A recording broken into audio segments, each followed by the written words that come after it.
Welcome to the What's Happening Birmingham video podcast.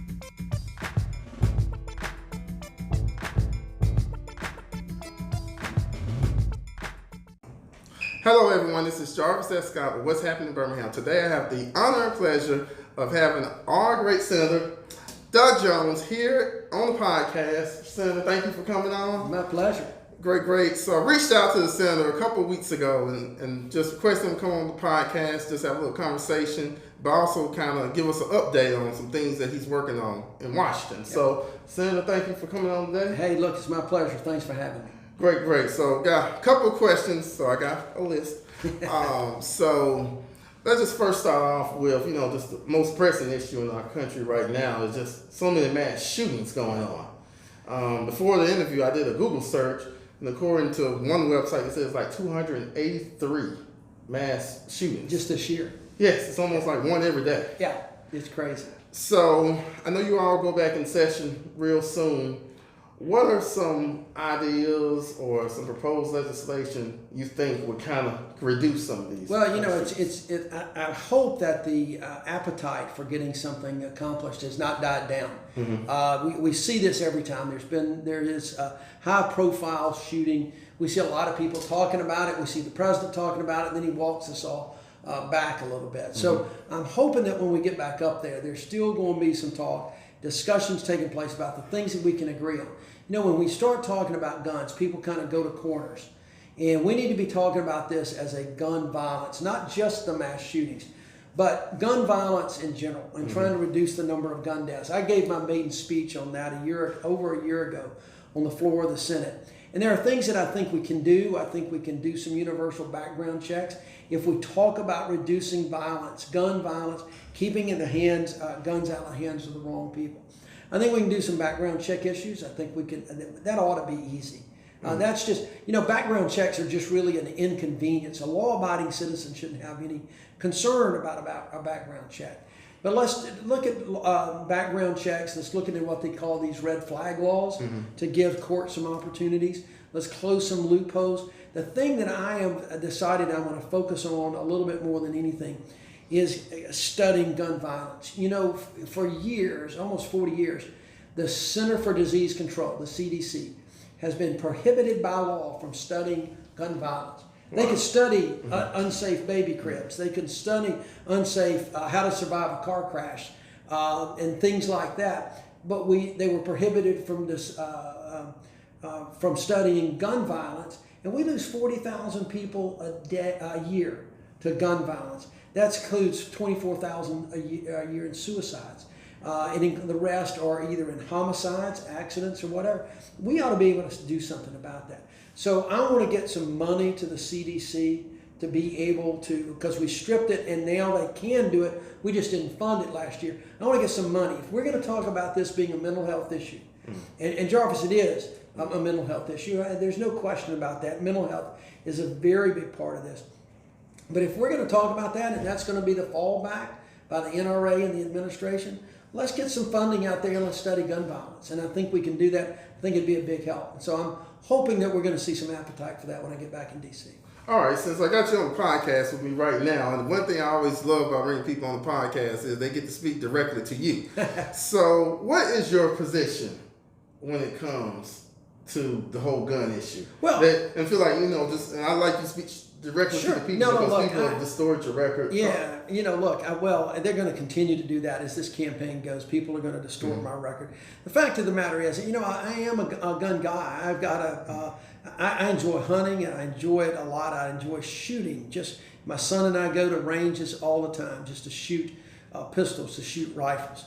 And so I respect people's Second Amendment rights that they have. At the same time, we've got to do something to try to stem the tide of gun deaths in this country. And I think the things we just talked about are things that I've talked about.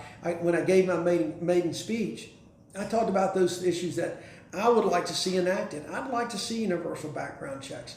That shouldn't be an inconvenience for people to get a background check if they're going to do a private sale. They have to go through it if they're going to do another one anyway. Let's close the boyfriend loophole. Let's see what we can do about red flag laws. But more importantly, I really want to put some money into the CDC and let the Center for Disease Control study gun violence. If we can stop suicides, imagine how many lives that would save if we can work on that issue alone. And the rest can also follow. Let's study it. I think that's going to be an important step forward. So that's kind of where I am.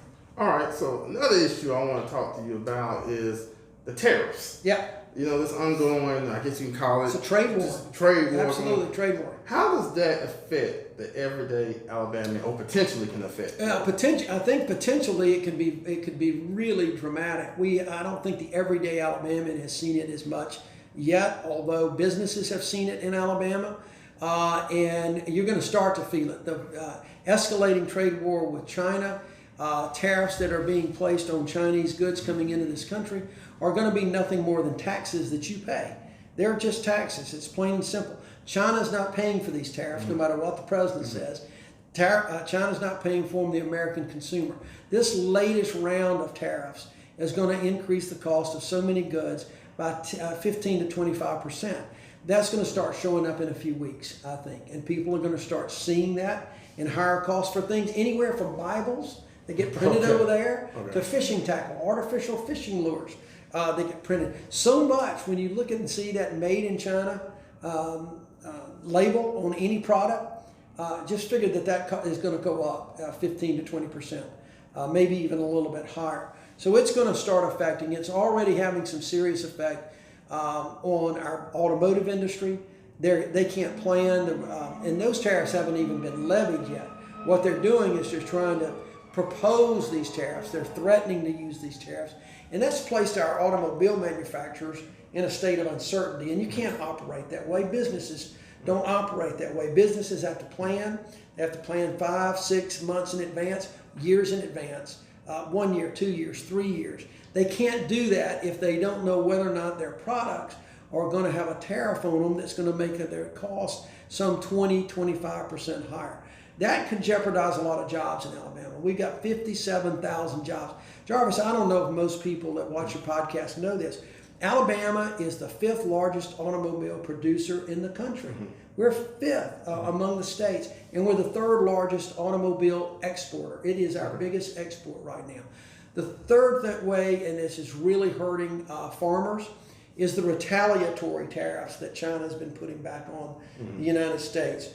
It's particularly on agricultural products. Soybeans, the bottom has dropped out, and they're losing their markets to China. They've spent years and years building those markets. Well, China is looking at other places in the world, Brazil in particular, other places where they're going to start buying soybeans.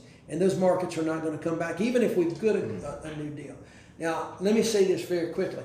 I do think we need a new deal with China. They're a rogue nation. They've been stealing intellectual property. They've been doing things that they shouldn't.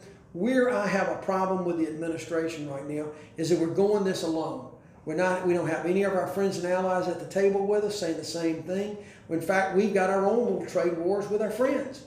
And so the problem we've got is that we're going this alone with China while all our friends and allies are having to do their own deals with China. That's not the way to approach a rogue country like China. We're going to start feeling this pinch. Right now we've got a pretty robust economy, but I think it's fragile. And this trade war could cause us to have some serious economic repercussions, not just in this country, but globally. I think it could have some serious consequences. And we don't want to see this country go into recession because of a self-inflicted wound like a trade war. All right, so I want to kind of go back in time for a moment, even though I feel like this is not long ago to you. You was elected back in December 2017, special election to fill the term of Jeff Sessions. What legislation have you worked on? Because from my seeing news clippings, you want to be bipartisan. So what type of bipartisan legislation have you worked with? Well, there's a lot. I couldn't give you the whole list right now because I've sponsored well over 200 bills, and I don't know the exact percentage, but I'm on about 80 of those. 80% of those or more have got bipartisan support. They've got Republicans and Democrats on both. Ones where I'm a lead sponsor on, about half of the ones I'm on the lead on, I've got a lead co-sponsor. There's been several that we've done. As you know, my background with the church bombing case and all, we sponsored a cold case, Civil Rights Cold Case Records Collection Act last year to gather up some of these civil rights cases and the records, ones that have not been prosecuted. And let those be reviewed and looked and made public for families and communities. Senator Ted Cruz from Texas was my co-lead on that, a very bipartisan bill, passed the Senate unanimously. We've got bills pending. Last year we were able to get a bill creating a rural health liaison, kind of streamlining rural health issues within the federal government into one Department of Agriculture. Again, it was a very bipartisan bill that got included into the farm bill that was passed. We've got a bill pending right now. In fact, I just had another farm-related bill passed that was bipartisan with Senator Grassley. Senator Grassley and I sponsored a bill because our farmers are hurting so much that would give them a little extra relief under the bankruptcy code. That's a bill that I didn't want to have to file, to be honest with you, but our farmers are hurting and more of them are seeing the effects of these tariffs. They're having to go into bankruptcy court. So we've done some things to help farmers. That is a bipartisan bill. The other big issue that I've got pending right now, it's a personal issue for me in the sense that I've really taken this on as a personal crusade, and that's to stop this military widows tax. For 40 years, surviving spouses of our veterans who have died as a result of service-related injuries or death are not getting all the benefits that they're entitled to. Department of VA, Department of Defense kind of combines these two pots of money and they subtract one from the other. And so they're only getting about 55%. And some of this money is money that the veterans have paid out of their own pocket, you know? And it's called a widow's tax because they literally have gotten messed up and not getting all that they're due.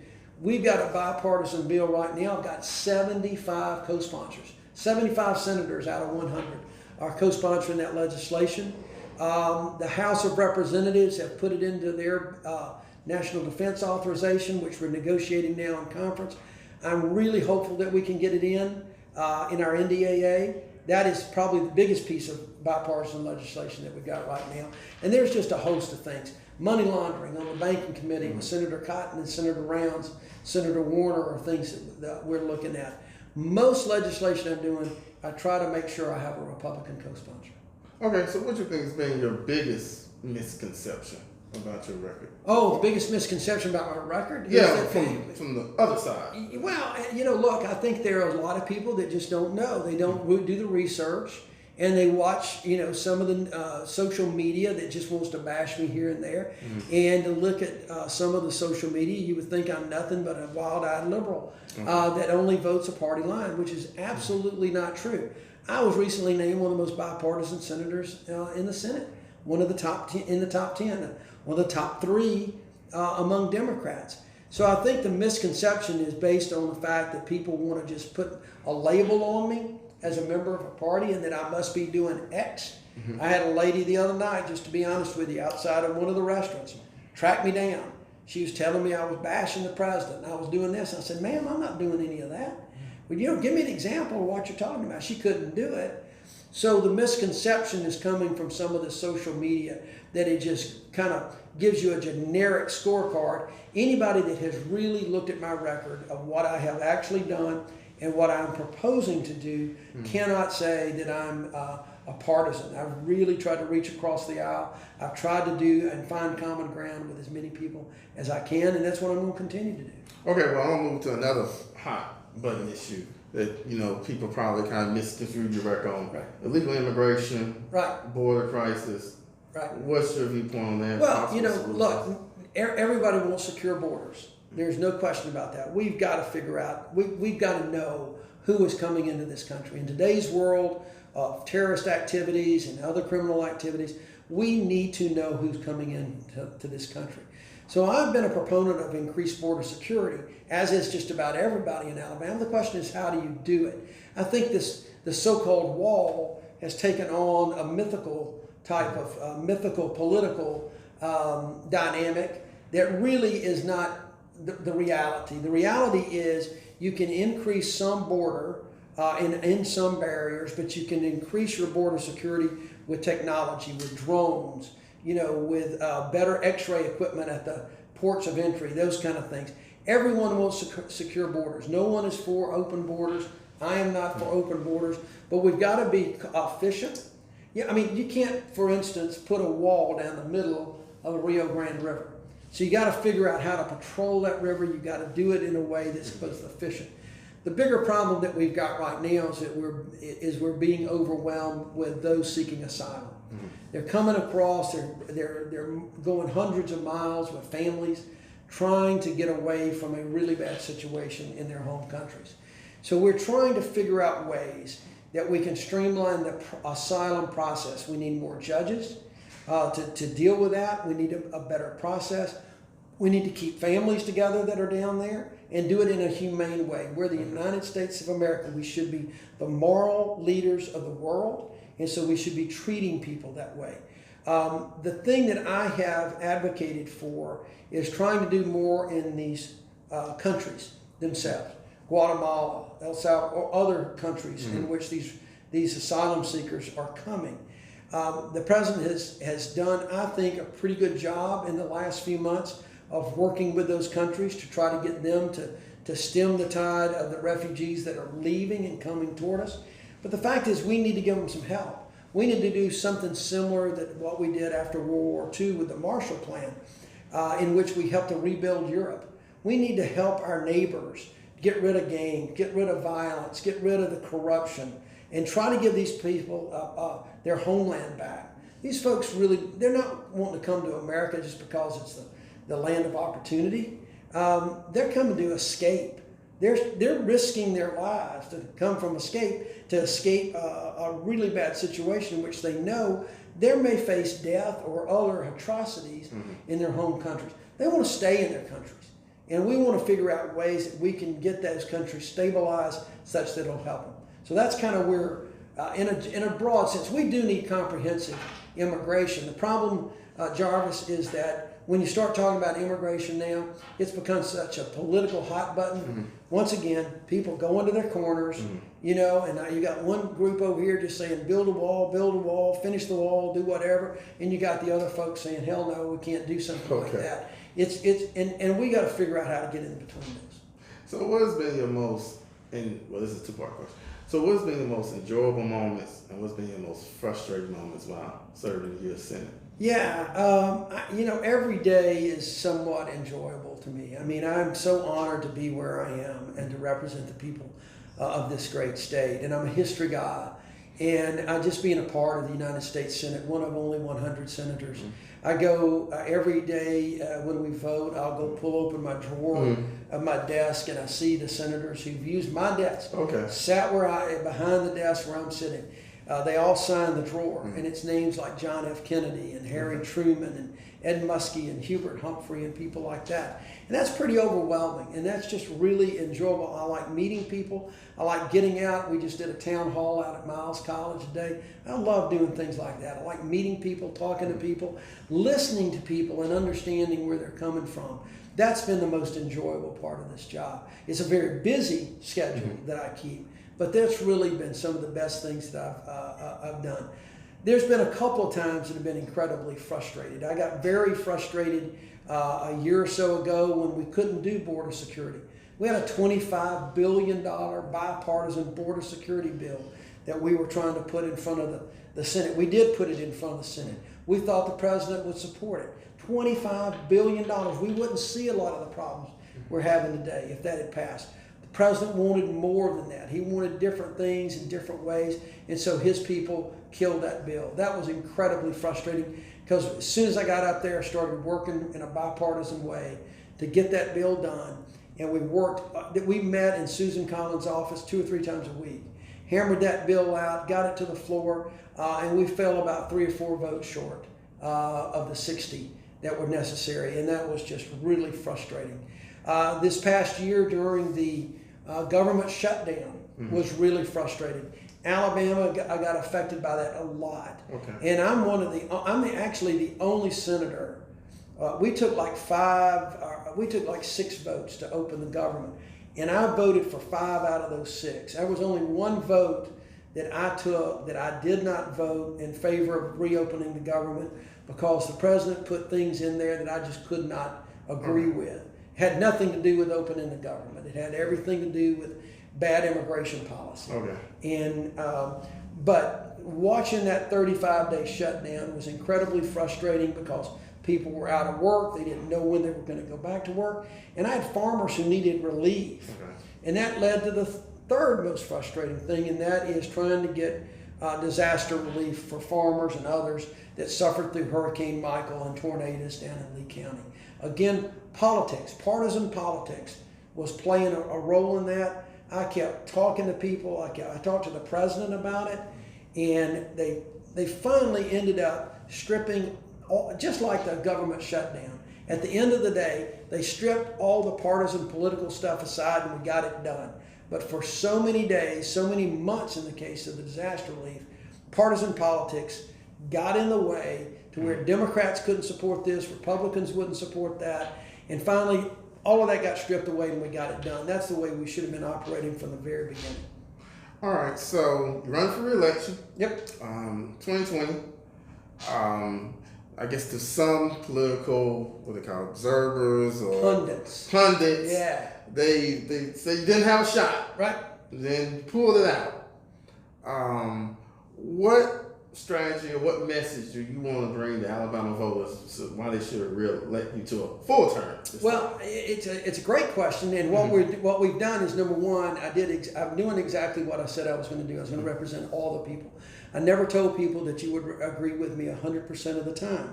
But everything we do, we look at the issues, we study these issues, we debate the issues. Some are easy, some are not so easy. We try to figure out the right thing to do, and we don't let politics get in our way. That's not a consideration. We put that off to the side. We do what we want to do. I do what I believe is the right thing to do. And I've told the staff, when I make this decision, whatever it might be on these tough calls, I want to be able to justify it on every ground except a political ground. And because if I can only justify it based on political considerations, I got no business being where I'm being. So we're trying to represent everybody in the state, from farmers to business leaders to the African American community to the suburbs to the working men, the women that are in unions, those that are in minimum wage, the single mom that's out there that's having to take her kids to the emergency room for routine health care. We've been trying to do those kitchen table issues that I talked about in 2017. That's been our focus. That's going to be our strategy going forward. I believe that our campaign, I believe that my Senate office has been basically trying to pull people together as one state, one Alabama, that we have so much more in common than we have that divide us. And that's one Alabama. That's what we need to be striving for. One Alabama for everyone. Not this group here, that group there. And we're going to let the other side use those divisive tactics and try to pit us against them. For me, it's all us. You know, we're all in this together. That's going to be the strategy we're going forward. And I will tell you, we're getting a lot of great response. I feel good about where we are. So if they want to reach out to you, website, where do they go? DougJones.com. Okay. Absolutely. DougJones.com. This is going to go up, I think, pretty quick. Sunday, September the 8th at the B&A warehouse on First Avenue South, about 2:30. We're going to have the big kickoff for the campaign. This Sunday, September the 8th, 2:30 at B&A warehouse. It's open to everybody. We'll have some food. We'll have entertainment. We'll have a few speakers. And I'll be there to rally the troops. And so we're really looking forward to it. All right, well, Senator Jones, thank you so much for coming on the podcast. I hope the viewers, got a chance to hear from the senator straight from his mouth, not from other people's, his position on the issues and everything. And just stay tuned for more videos I'm having the weeks to come with anybody that wants to come and sit down and just talk about, since we're at a kitchen table right now. That's exactly right. Issues. So thank you all again. Please check out what'shappenedbirmingham.com for more videos. And don't forget to subscribe to my YouTube channel. Thank you all again and have a great day. Bye-bye. Thank you. Thank you for watching the What's Happening Birmingham video podcast. Please check out our website, app, or subscribe to our YouTube channel for the latest videos today.